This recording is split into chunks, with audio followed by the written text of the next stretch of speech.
Hello students, welcome to our channel TCP, the Genius Platform. And today we are going to read about the lesson I cannot remember my mother from Kaveri. आज की class में हम इस पूरे pome को discuss करने वाले हैं कि इस पोम में क्या क्या बातें कही गई है। तो जैसा कि मैं हमेशा ये चीज़ मेंशन करती हूँ कि किसी भी कविता को पढ़ने से पहले उसकी इमोशंस को भी जानना ज़रूरी है, लेकिन उससे भी पहले हमें इस कविता के सारे लिरिक्स को भी याद रखने पड़ते हैं, ताकि एग्ज़ाम में लिरिक्स देकर आपसे ये क्वेश्चन किया जाए कि ये जो स्टेंजा है वो किस पोएम से ली गई है। तो आपको याद होना चाहिए the title of this poem is I can not remember my mother. मैं अपनी माँ को याद नहीं कर सकता। The next most important question is this कि इस पोएम की कंपोजर कौन है, who is the writer, who is the composer of this poem I can not remember my mother. इस पोएम के जो कंपोजर हैं वो है रविंद्रनाथ टैगोर। तो ये आपको बिल्कुल याद रखने हैं। अब चलिए बात करते हैं इस पोएम में किसके बारे में क्या डिस्कशन किया गया है। जैसा कि आप देख रहे हैं आई can not remember my mother, यानी कि कहीं ये कंपोजर की उनकी माँ के स्मृति को न याद कर सकने की बात कहता है। ये पोएम कंपोजर का उनकी माँ से इमोशनल सेपरेशन को शो करता है। कंपोजर को अपनी माँ से जिस स्नेह, जिस प्रेम की चाहत है वो उसे नहीं मिल सका है। That's why he can not remember his mother. वो अपनी माँ को याद नहीं कर सकता है। तो चलिए शुरू करते हैं अपना ये पोएम। सबसे पहले यहाँ पे कुछ क्वेश्चंस दिए गए हैं। Reflect the respond, work in pairs, discuss the memories from your childhood that you remember, list them and share with your classmate and teacher. मतलब अपने चाइल्डहुड की कुछ मेमोरीज को आपको लिस्टिंग करना है एंड उसको अपने क्लासमेट्स और टीचर से डिस्कस करना है। तो ये आपकी एक्टिविटी है। Discuss how childrens relationship with their mother can influence their emotion and memories. Discuss करना है अपने क्लास में कि एक बच्चे के उसकी माँ से किस तरीके का रिलेशन होता है और यह किस तरीके से उसकी इमोशन और मेमोरीज पर असर डालता है। ठीक है। Then the third question is match the words given in column 1 with their meanings in column 2। Column 1 को कॉलम 2 से मैच कराना है। होवर मतलब होता है किसी भी काम को करते रहना, तो इसका आंसर 5th होगा। ओके। हम किसी गुनगुनाहट को, किसी आवाज़, किसी ध्वनि को शो करता है, इसका आंसर हो जाएगा 1st।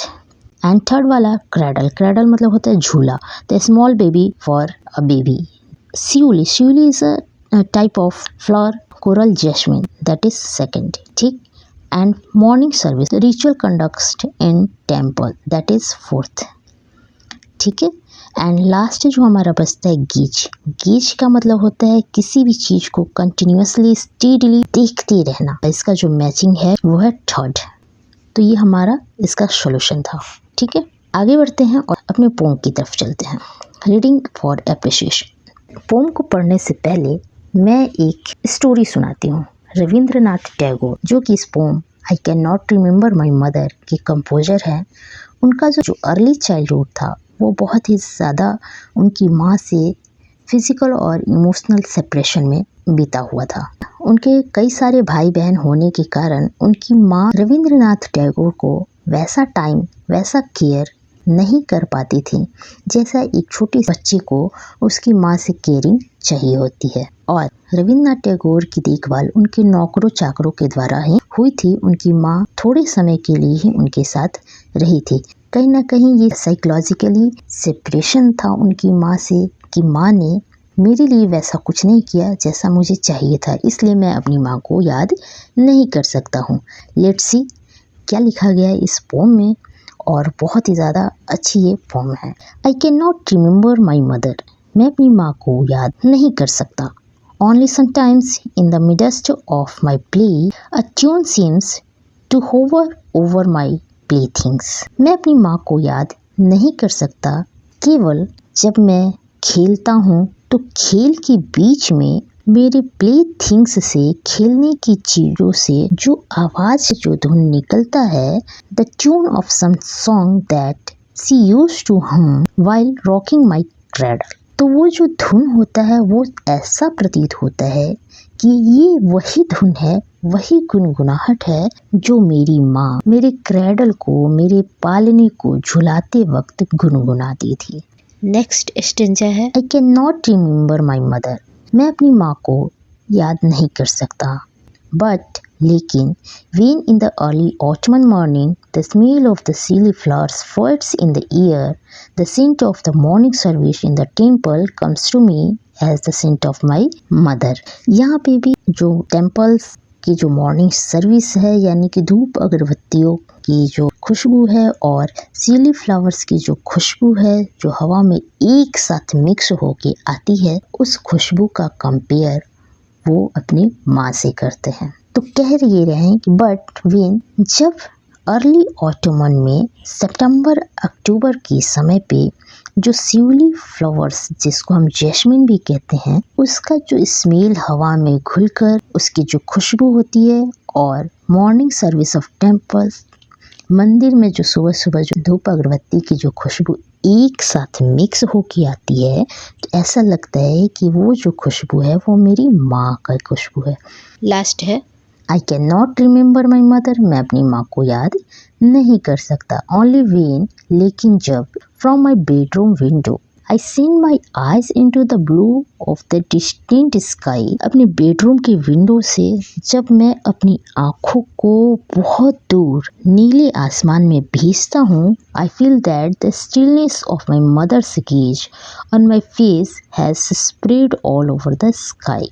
तो ऐसा महसूस होता है कि स्टिलनेस का मतलब होता है स्थिरता, कह लीजिए शांति से भरी हुई मेरी माँ की जो आंखें हैं वो मेरे फेस को उस पूरे आसमान से मुझे लगातार टकटकी लगा के देख रही है। तो ये था हमारा तीनों स्टेंजाज जिसमें राइटर अपनी माँ से इमोशनली और फिजिकली सेपरेशन को तो शो करते ही हैं, साथ में वो उनके अलग अलग तरीके से उनकी माँ के प्रेम और स्नेह को भी बताते हैं कि भले ही उनकी माँ ने उतना समय उनको नहीं दिया था, बट फिर भी उनके आने और जाने की खुशबू, उनकी जो अनसीन शैडोज हैं वो उनके साथ हमेशा ही मौजूद रहे, जिसको वो मिस करते हैं। बट वो यही कहते हैं, आई can not remember my mother. मैं अपनी माँ को याद नहीं कर सकता हूँ। तो ये था हमारा पूरा पोम का निचोड़, लाइन बाय लाइन एक्सप्लेनेशन। इसके जो क्वेश्चन आंसर हैं वो हम दूसरे एक वीडियोज़ में कर लेंगे। तब तक के लिए वीडियो को लाइक कर दीजिए, सब्सक्राइब कर दीजिए और शेयर कर दीजिए। हमसे जुड़े रहिए। मिलते हैं अगले वीडियो सेशन में इसी तरीके के वीडियो के साथ। जय हिंद।